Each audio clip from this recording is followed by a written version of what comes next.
Hello बच्चों, let's see the question. सो यहाँ पे हमको पूछा गया है गिव रीजंस। तो तीन स्टेटमेंट हमको गिवन है, इसका रीजन हमको बताना है। ए में क्या है, an atoms nucleus is charged. B में है mass number of an atom does not include the mass of an electron. और सी में है only gold foil was used in the alpha particle scattering experiment, no other metal foil was used. तो चलिए सबसे पहले देखते हैं इस क्वेश्चन का कॉन्सेप्ट क्या है।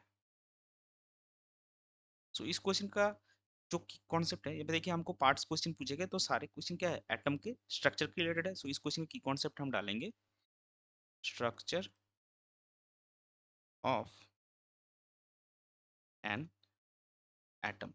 तो यहाँ पे देखिए क्या होता है, सबसे पहले हमको ये आंसर करना है atoms nucleus is charged. So nucleus of N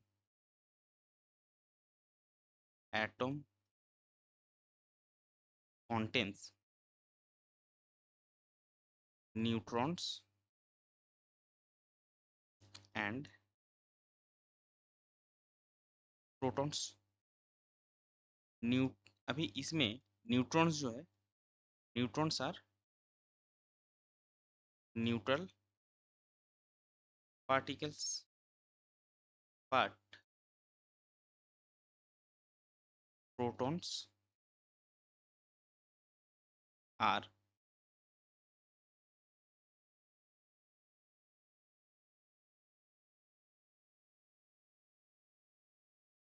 positively charged particles। तो आपके एटम के न्यूक्लियस में क्या है, न्यूट्रॉन है और प्रोटॉन है, जिसमें से न्यूट्रॉन आपका न्यूट्रल स्पीसीज है, उसका कोई चार्ज नहीं है, लेकिन प्रोटॉन का क्या है, पॉजिटिवली चार्ज होगा। तो ओवरऑल क्या होगा, आपका जो न्यूक्लियस होगा वो चार्ज होगा। Hence an atoms nucleus is charged. तो एक का एक्सप्लेनेशन हमारा हो गया। अभी चलते हैं बी के एक्सप्लेनेशन। बी में क्या बोला गया, मास number of an atom does not include the mass of electron. तो मास नंबर क्या होता है, मास नंबर आपका है number of protons plus number of neutrons. तो इलेक्ट्रॉन्स जो है वो हम क्या करते हैं, उसको हम मास नंबर पे काउंट नहीं करते। So since electrons are not counted in mass number, it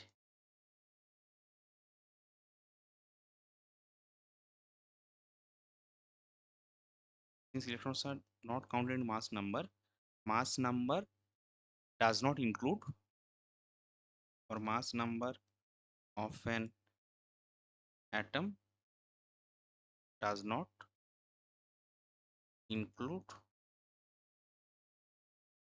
mass of an electron। तो ये हमारा बी का आंसर हो गया। सी में क्या पूछा गया कि जो रदरफोर्ड का अल्फा पार्टिकल स्कैटरिंग एक्सपेरिमेंट था उसमें हमने सिर्फ, और रदरफोर्ड ने सिर्फ गोल्ड फॉयल ही क्यों लिया, कोई दूसरे अदर मेटल फॉयल क्यों यूज नहीं किए। तो चलिए उसका आंसर भी देख लेते हैं। तो उसका आंसर क्या होगा, gold being the most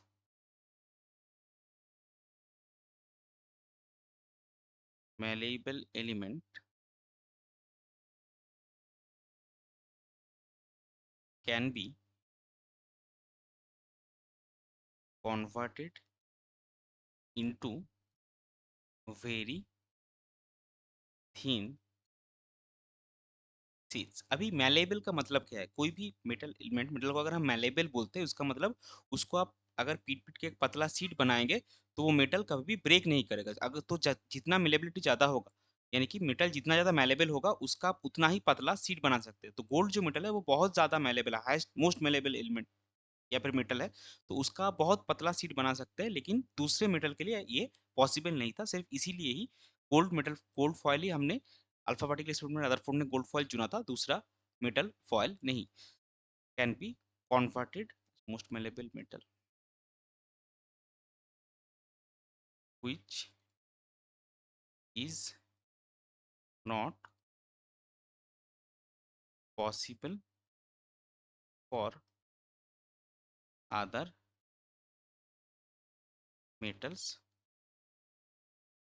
that is why only gold foil is used in